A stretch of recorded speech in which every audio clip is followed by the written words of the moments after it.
You ask Tiger to solve. This deals with linear equations with one unknown. The final result is b equals -40. Let's solve it step by step.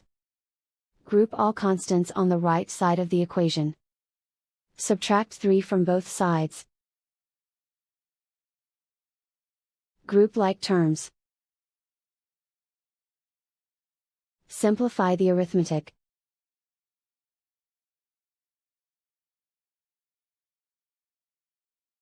Isolate the b. Multiply both sides by inverse fraction 10 over -1. Group like terms.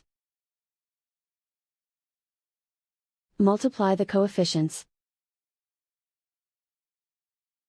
Simplify the arithmetic.